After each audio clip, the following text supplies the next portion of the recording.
whose eyes, whose eyes, as he had been instructed, see everything, even what is deep in one's conscience. है ना, मतलब उस ईश्वर की आंखें जो हैं वो सब कुछ देखती हैं। उसकी नजर में क्या सही है और क्या गलत है एक व्यक्ति के लिए, वो ईश्वर सब कुछ देख रहा है। लिंचो का ये विश्वास है। लिंचो was an ex of a man working like an animal in the fields, but still he knew how to write. कि लेंसो मतलब अपने खेतों में काम करने वाले एक बैल के समान, was an ex of a man मतलब मनुष्य के रूप में वो एक बैल के समान है जो अपने खेतों में दिन भर खटता रहता है, काम करता रहता है, like an animal but still, लेकिन इसके बावजूद भी वो लिखना पढ़ना जानता है। तो क्या होता है, द फॉलोइंग संडे, अगले Sunday, at daybreak he began to write a letter which he himself would carry to town and place in the mail. अगले संडे वो एक लेटर लिखना स्टार्ट करता है और खुद उसे वो नगर तक लेके जाता है जहां पोस्ट ऑफिस है, और वहां वो उसको मेल करता है, यानी उसको पोस्ट करता है। It was nothing less than a letter to God, ये कुछ नहीं, कुछ और नहीं बल्कि यह एक पत्र था जो कि ईश्वर के नाम से लिखा गया था, भगवान के नाम से लिखा गया था। Okay, God. अच्छा देखिए अब उस लेटर में क्या लिखा हुआ है। God, he wrote, if you don't help me, my family and I will go hungry this year. ईश्वर, यदि आप मेरी सहायता नहीं करेंगे तो इस साल, है ना, मतलब दिस ईयर, इस साल मेरा परिवार और मैं, हम दोनों, हम सब जो है वो भूखे ही रह जाएंगे। क्यों? क्योंकि उसकी तो सारी फसल बर्बाद हो गई थी। I need 100 pesos in order to show my field again and to leave until the crop comes because the hail storm, है ना। अच्छा, वो किस लिए वो पैसे मांग रहा है? वो पैसे इसलिए मांग रहा है ताकि वो अपने फील्ड में फिर से वो जो बीज है, वो जो कॉर्न है, वो बीज को फिर से लगा सके। सो मीन्स बोना, है ना, वो अनाज को फिर से उगा सके और अपनी फसल को फिर से उगा सके, जिससे उसके परिवार का पेट भर सके, जो कि उस तूफान के कारण खत्म हो गया था। ओके, मतलब उसके पैसे मांगने का रीजन यहाँ क्या है? उसके पैसे मांगने का रीजन ईश्वर से यह है कि वो फिर से अपने खेतों में फसल उगाएगा और अपने परिवार का पेट भरेगा। ओके, देखिए पेसो यहाँ दिया है, currency of several Latin American country. Peso क्या है? जैसे हमारे यहाँ रुपया, ये हम लोग की करेंसी है ना, वैसे बहुत सारे अमेरिकन कंट्रीज में पेसो होता है। ओके, आगे बढ़ते हैं। He wrote to God on the envelope, put the letter inside, and still troubled, went to town. अब वो क्या करता है? इन्वोलप मतलब लिफाफा, ठीक है, उस लिफाफे के ऊपर जो वो भगवान का नाम लिखता है, टू गॉड, और उसके अंदर वो लेटर को अंदर पोस्ट कर रख लेता है और फिर नगर यानी टाउन की तरफ वो बढ़ जाता है। एट द पोस्ट ऑफिस, जहाँ की पोस्ट ऑफिस है, ही placed a stop on the letter and dropped it into the mailbox. अब वो क्या करता है? उस लेटर के ऊपर एक स्टाम्प लगाता है। आपको पता होना चाहिए कि पहले जो लेटर होते थे, जो लेटर लिखे जाते हैं, उनमें क्या होता है, एक स्टाम्प लगाया जाता था। कोई भी टिकट जैसे होता है ना, टिकट लगाया जाता था ताकि वो लेटर जो है वो सही जगह पर वो पहुंच जाए। तो वो भी जाता है, पोस्ट ऑफिस जाता है, वहां पे उस पे स्टाम्प लगाता है और फिर उसको मेल बॉक्स में उस लेटर को डाल देता है। One of the employees who was a postman and also helped at the post office went to his boss laughing heartily and showed him the letter to God. अच्छा देखिए क्या होता है, जब वो लेटर डाल देता है लेंचो उसमें, तो उसका जो एक एम्प्लॉय है जो कि पोस्टमैन है, जो कि उस लेटर को निकालते हैं और जगह जगह पहुंचाते हैं कि वो किस एड्रेस का लेटर है। तो पोस्टमैन जब उस लेटर को निकालता है और तो वो बड़े ही तेज से हंसते हुए अपने बॉस के पास जाता है और उनको वो लेटर दिखाता है और कहता है कि मतलब कि इसमें एक लेटर ये भी है जो कि गॉड के नाम से है, the letter to God. Never in his career as a postman had he known that address. उसने अपने कैरियर में कभी भी ये एड्रेस नहीं देखा. The post master. अब देखिए पोस्ट मास्टर के बारे में बताया गया है कि जो पोस्ट मास्टर वो कैसा है, अ फैट एमिएबल, है ना. पोस्ट मास्टर कैसा है, वो थोड़ा मोटा है. एमिएबल मतलब फ्रेंडली, प्लीजेंट मतलब जो हमेशा खुश रहने वाले व्यक्ति हैं, जो सबसे हंस के मिलके रहते हैं, है ना, एमिएबल है. Fellow also break out laughing. वो भी मतलब इस लेटर को देखता है कि मतलब वो किसके नाम से है. अरे भगवान के नाम से एक चिट्ठी आई और वो भी बड़े तेज तेज से हंसने लगता है. But almost immediately he turned serious and tapping the letter on his desk. लेकिन अचानक से, है ना, immediately, अचानक से क्या होता है कि वो जो पोस्ट मास्टर है वो सीरियस हो जाता है. मतलब वो हंसते हंसते थोड़ा सीरियस हो जाता है. And tapping the later on his desk, और उस लेटर मतलब उस डेस्क पर उस लेटर को अपने रख लेता है. कमेंटेड, और कहता है, what a faith. I wish I had the faith of the man who wrote this letter, starting up a correspondence with God. अच्छा देखिए, अब वो उसकी भावनाओं को समझता है कि जिस व्यक्ति ने ये लेटर लिखा है, व्हाट फेथ मतलब क्या विश्वास है. आई विश मतलब मैं कामना करता हूँ कि आई had the faith of the man, कि मैं इस व्यक्ति के विश्वास की बड़ी ही प्रशंसा करता हूँ जिसने ये पत्र लिखा है. Starting up correspondence with the God मतलब क्या भगवान में इतना विश्वास करके उसने इस पत्र को लिखा है. So in order not to shake the writer's faith in God, the postmaster came up with an idea. अब देखो, जिसने ये लेटर लिखा है उसका विश्वास उस भगवान पर से ना हटे, उसका विश्वास ना टूटे, है ना, उसका विश्वास ईश्वर में बना रहे. इसके लिए वो पोस्ट मास्टर क्या करता है, उसके दिमाग में एक आइडिया आता है. Came up with an idea मतलब वो विचार सोचता है. आंसर द लेटर, कि मैं इस पत्र का उत्तर मतलब उस व्यक्ति को दूंगा, मतलब हम लोगों को इस पत्र का उत्तर देना चाहिए. But when he opened it, it was evident that to answer it he needed something more than goodwill. अच्छा देखिए, आखिर फिर जब वो लेटर को खोलता है और उसे पढ़ता है तो वो समझ जाता है कि वो it he needed something more than goodwill, कि इसमें केवल ईश्वर के लिए कुछ और नहीं, इसमें तो कुछ और ही मतलब आवश्यकता से ज्यादा ही कुछ चीजें मांगी गई हैं. गुडविल इंक एंड पेपर मतलब ये इंक और पेपर से इसका आंसर हम नहीं दे सकते हैं. उस पोस्ट मास्टर जब वो उसको पढ़ता है कि लैंचो ने उसमें क्या लिखा है, कि मतलब केवल इंक और पेपर इसके लिए काम नहीं करेगा, इसके लिए तो उन्हें कुछ और ही चाहिए.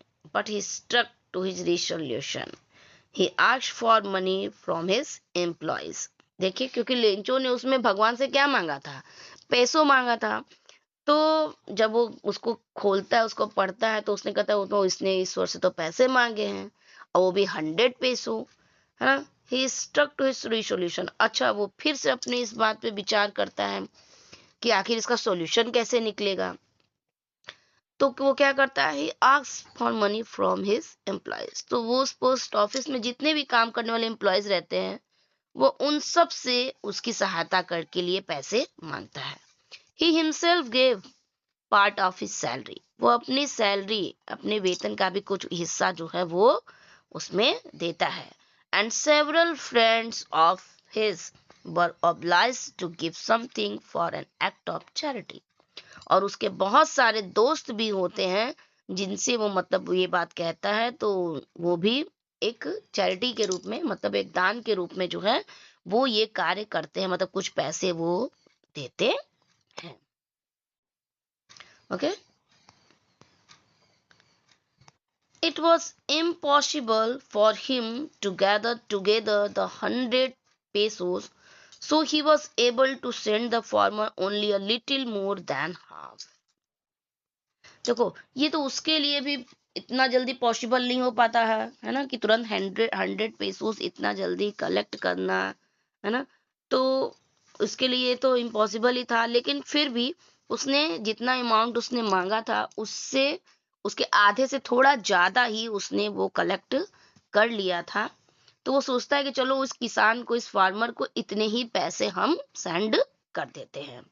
ही put the money in an envelope addressed to Lencho and with it a letter containing only a single word as a signature, God.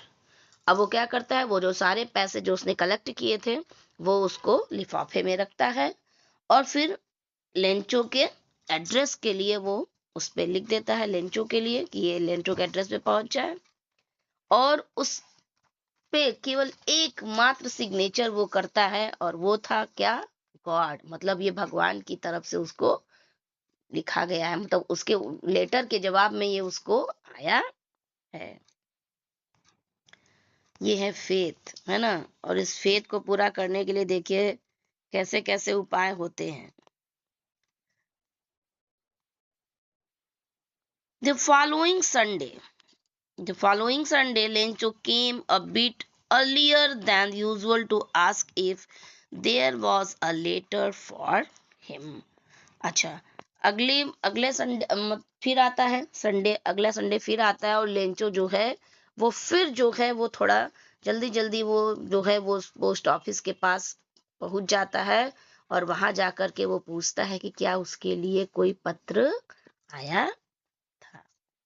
It was the postman himself who handed the letter to him, while the postmaster, experiencing the contentment of a man who has performed a good deed, looked on from his office. तो देखिए वो postman है ना, जिसने वो जो उसका letter लिया था, जो कि हंस रहा था। अब वो पोस्टमैन खुद ही जो है उसको वो लेटर देता है। एंड और जो पोस्ट मास्टर है ना, जो जिसने ये सारा मतलब वो पैसा कलेक्ट करके उसके लिए जो ये लेटर लिखा था, वो जो है देखना चाहता था कि आखिर लेंचो जो है वो क्या एक्सप्रेशन देता है, उसके चेहरे पे कैसा एक्सप्रेशन आता है, वो क्या भाव उसके चेहरे पर आता है और वो सेटिस्फाई होता है, संतुष्ट होता है कि नहीं होता है।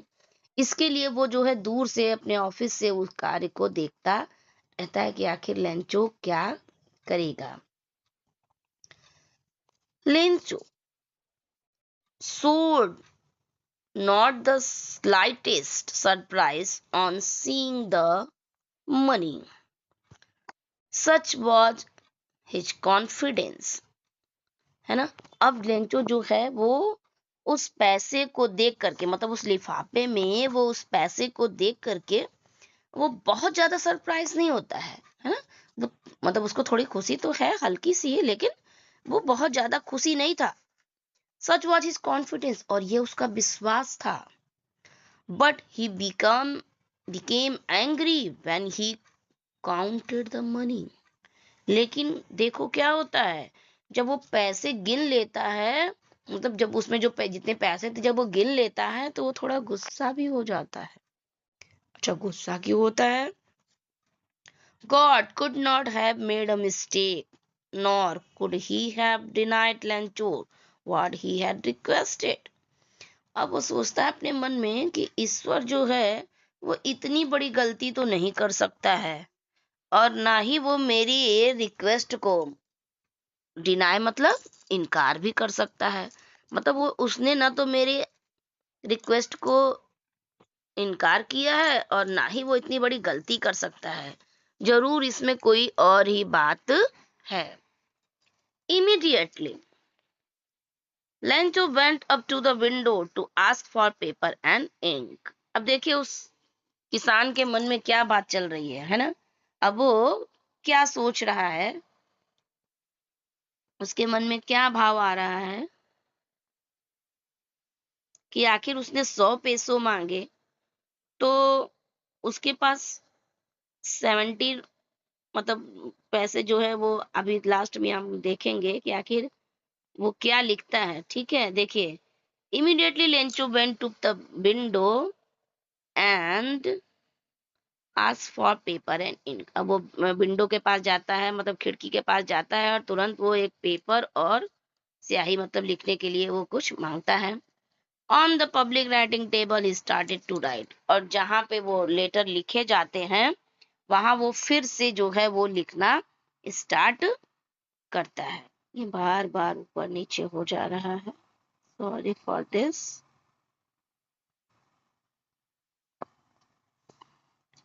On the public writing table he started to write. वो लिखना स्टार्ट कर देता है। With much wrinkling of his brow cast by the effort he had to make to express this his ideas. अच्छा, उसके फेस पर, उसके एब्रो पे रिंकलिंग का मतलब यहाँ पर है, मतलब वो अपने भावों को कुछ सिकोड़े हुए है, मतलब थोड़ा सा गुस्से में है। He had to make to express his idea, और वो अपने विचारों को कैसे प्रस्तुत कर रहा है। व्हेन ही फिनिश्ड, जब उसने उस लेटर को समाप्त किया, he went to the window, वो फिर से उस खिड़की के पास जाता है जहाँ पे वो लेटर और पेपर मिलते हैं। टू बाय ए स्टाम्प, वो एक स्टाम्प खरीदता है। विच ही लिक्ड, लिक्ड का मतलब क्या है, अपनी जीभ से मतलब उस चीज को चाटना। स्टाम्प पेपर में कुछ गोंद सा लगा होता है ना, तो अगर आप उसको मुंह से ऐसे कर देते हैं तो वो लिसलिसा टाइप का होता है और वो चिपक जाता है।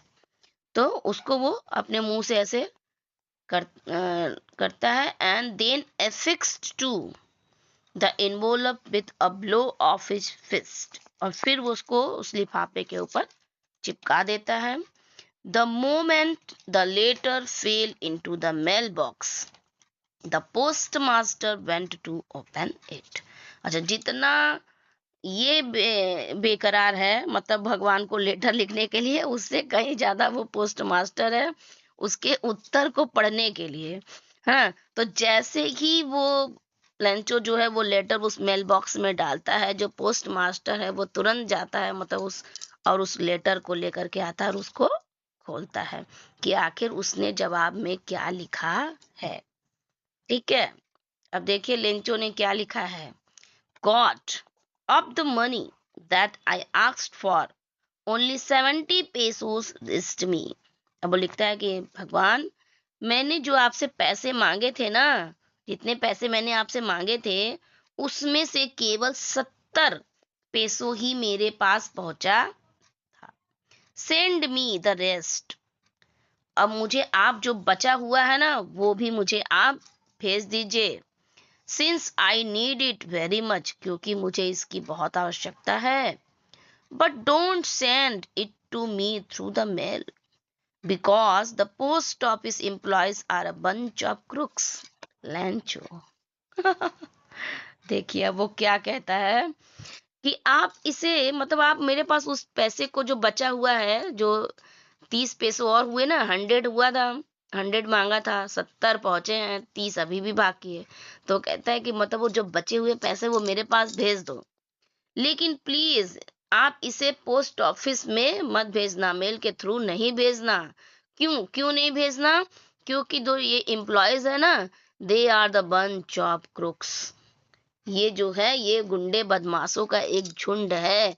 मतलब उसको ये लगता है कि वो 30 पेसो जो है वो इन लोगों ने मेरे ले लिए हैं।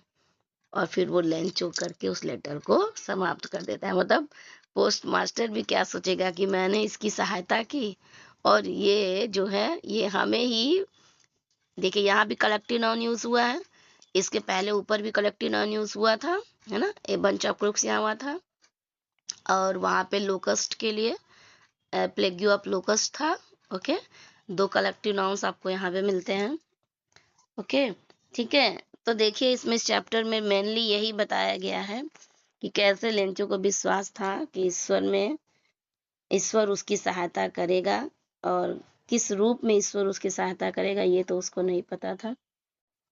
आई थिंक आपको ये चैप्टर क्लियर हो गया होगा। Okay, thank you.